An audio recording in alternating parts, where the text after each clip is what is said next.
بے قراری آ گئی، اندر جو ہے لگن لگ گئی، اللہ پاک نے اذان کی دعوت کے لیے، اذان کی خدمت کے لیے قیامت تک کے لیے ان کو چن لیا۔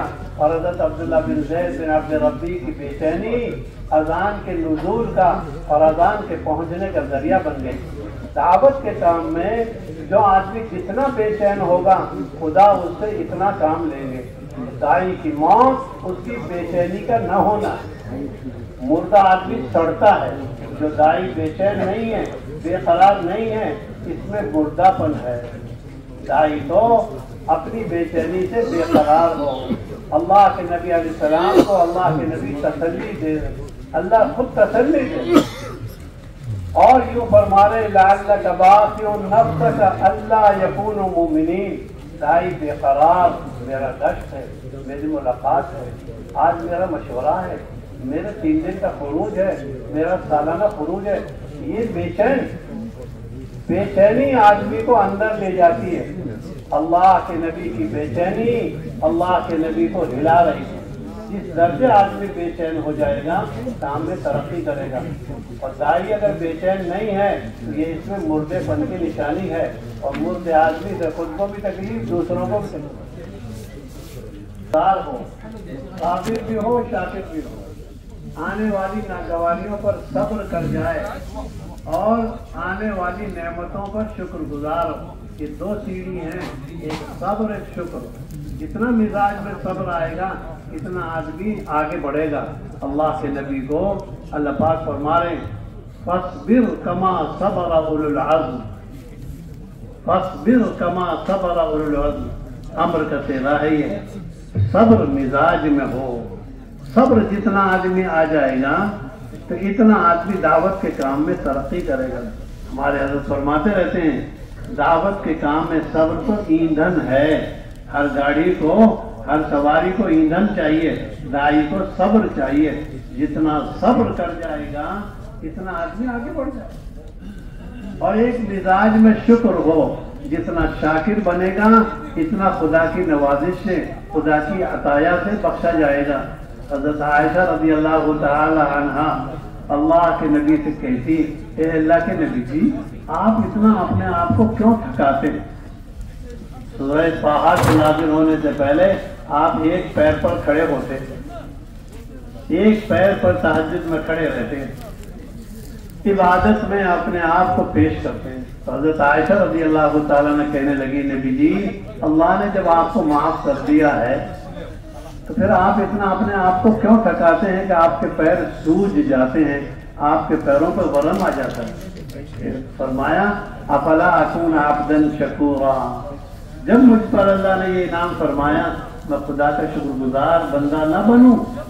شکر گزاری اللہ پاک نے مجھ کو گشت کی توفیق دے دی، مجھ کو تسبیح پڑھنے کی توفیق دے دی، اللہ پاک نے مجھے تہجد میں جگا دیا، میرے اللہ نے مجھے بلا لیا۔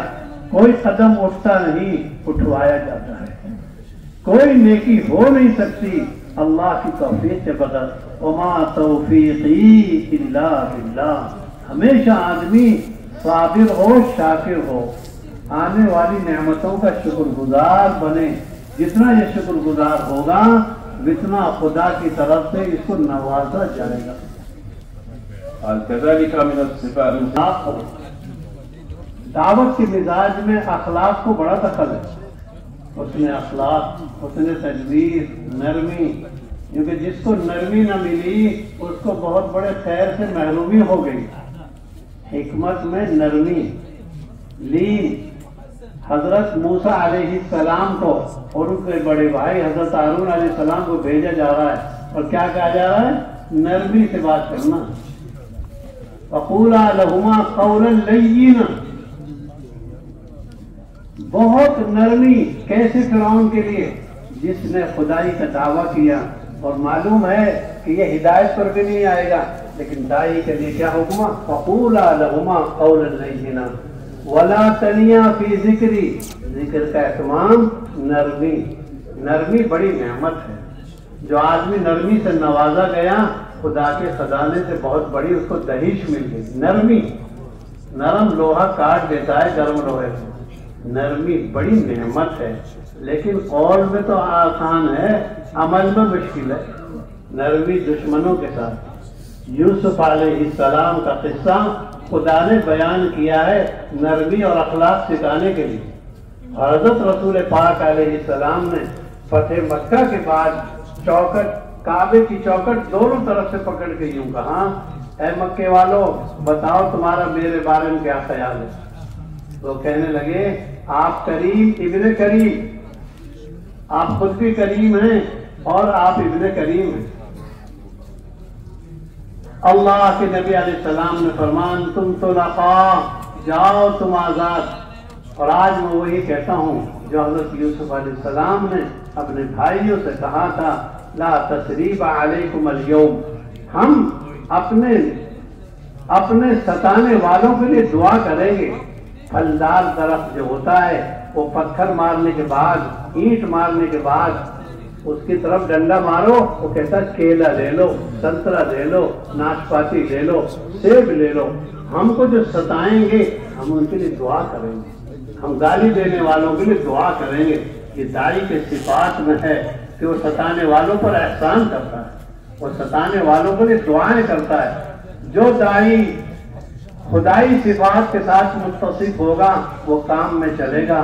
اللہ پاک کے نبی نے فرمایا جی اللہ کے صفات پیدا کرو، اللہ کھلاتا ہے، اللہ سلاتا ہے، اللہ معاف کرتا ہے، داعی معاف کرتا ہے یوسف علیہ السلام کی طرح۔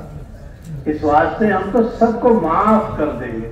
حسن اخلاق جو ہے ظاہر ہوں گے ستانے والوں کے ساتھ احسان کرنے والے، گالی دینے والوں کے لیے دعا دیں گے۔ اس لیے داعی کے اندر صفت مزاج میں اکرام۔ حضرت اکرمہ ابی جہل کے لیے اللہ کے نبی کھڑے ہو کے استقبال کر رہے، باپ کو یاد نہیں کر رہے بلکہ بیٹے کو دیکھ رہے، دوسروں کو بھی سمجھا رہے ہیں کہ مرنے والے کو برا مت کہنا ورنہ زندوں کو تکلیف ہو۔ ہم تو ہر ایک کا اکرام کریں گے، اکرام سے مخلوق آگے بڑھے گی۔ جس چیز کو ہم اپنے لیے چاہتے ہیں وہ دوسروں کے لیے پیش کریں۔